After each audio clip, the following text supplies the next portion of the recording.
आपकी job joining हो गई है, आपने नौकरी ज्वाइन कर लिया है, आप हेल्थ सेफ्टी ऑफिसर हैं।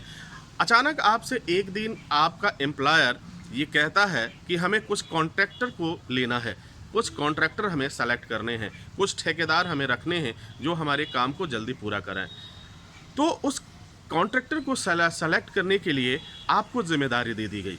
आपको यानी आप एक हेल्थ सेफ्टी ऑफिसर हैं, आप एक फायर सेफ्टी ऑफिसर हैं, आप एक फूड सेफ्टी ऑफिसर हैं। मैं तीनों लोगों की बात कर रहा हूँ और ये ज़िम्मेदारी दे दी गई कि आप इस कॉन्ट्रैक्टर को सेलेक्ट करिए।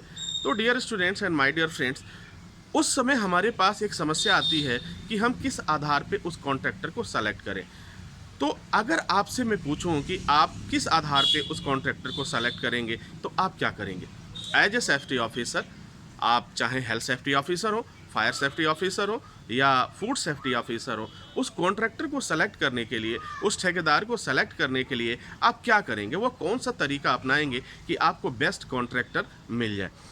तो देखिए, किसी भी कॉन्ट्रैक्टर को सेलेक्ट करने के लिए अगर हम कुछ बातों का ध्यान रखें, कुछ बातों का ख्याल रखें, तो हम बहुत आसानी से बेस्ट कॉन्ट्रैक्टर को सेलेक्ट कर सकते हैं, बेस्ट ठेकेदार को सेलेक्ट कर सकते हैं। जैसे कि सबसे पहले अब कुछ पॉइंट्स मैं बताते चलता हूं, आप उन्हें नोट कर लीजिएगा और ध्यान रखिएगा, क्योंकि यह काफ़ी महत्वपूर्ण होगा आपके लिए, जॉब इंटरव्यू के लिए भी और आपके स्टडी के लिए, और अगर आप एक सेफ्टी ऑफिसर हैं तो आपके लिए भी काफ़ी फ़ायदेमंद साबित होगा। तो देखिए, कॉन्ट्रैक्टर को सेलेक्ट करने के लिए हम कुछ तरीके अपनाते हैं और उसमें कुछ पॉइंट्स को हम देखते हैं।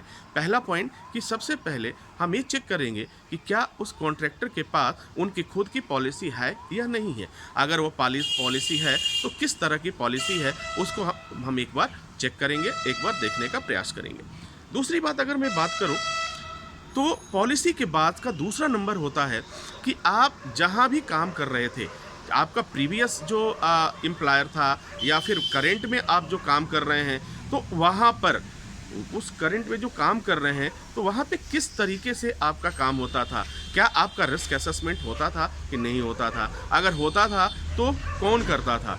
ठीक है, ये चेक कर लेंगे। फिर उसके बाद से नेक्स्ट पॉइंट हम ये देखते हैं, आपका ट्रेनिंग रिकॉर्ड चेक करते हैं कि आपका ट्रेनिंग रिकॉर्ड और हायरिंग, जो आप हायर करते हैं, जो आपके यहाँ ट्रेनिंग हुआ, जो लोगों का सिलेक्शन हुआ, उसके डॉक्यूमेंट को हम चेक करते हैं। अब अगला पॉइंट्स आता है, ये चेक करने के बाद से हम यह जानने की कोशिश करते हैं कि जब आप काम करा रहे थे तो क्या आपके काम कराने के दौरान कितनी इंजरी आई, कितनी चोटें लगीं, कितना एक्सीडेंट हुआ, मुझे वो रिपोर्ट चाहिए, वो डॉक्यूमेंट चाहिए।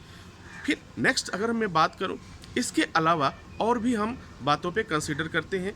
हम ये देखते हैं कि क्या आपके पास कुछ इमरजेंसी, जो इमरजेंसी आता है साइट पे, अचानक कुछ इमरजेंसी आ जाते हैं, उन इमरजेंसीज़ में आपने क्या क्या किया, अगर आपके साइट पे आया तो उसकी जानकारी आप मुझे दीजिए। क्योंकि मुझे सिलेक्शन करना है तो हमें हर एक व्यू से ये पॉइंट जानना होगा।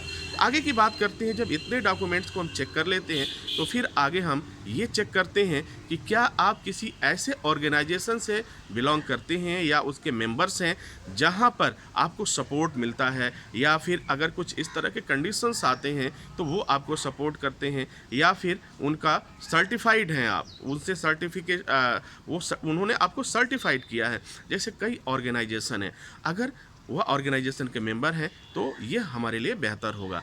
अगला पॉइंट्स हम देखते हैं कि आपके यहाँ जो लोग भी काम करते हैं, क्या उनका सुपरविज़न किसी एक्सपर्ट के द्वारा होता है या फिर नॉर्मल किसी ऐसे व्यक्ति के द्वारा जिसके पास प्रॉपर वो उनकी कॉम्पिटेंसी नहीं है।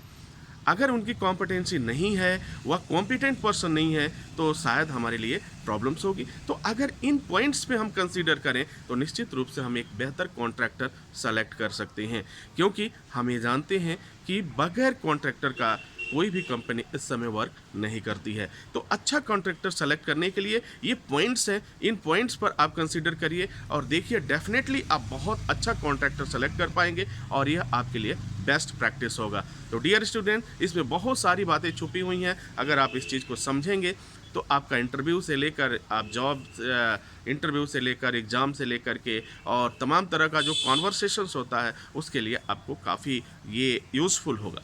इसी के साथ इजाज़त चाहेंगे, नेक्स्ट वीडियो में मिलते हैं। तब तक के लिए अपना ख्याल रखिए। Wish you all the best. Thank you for watching, thank you for learning.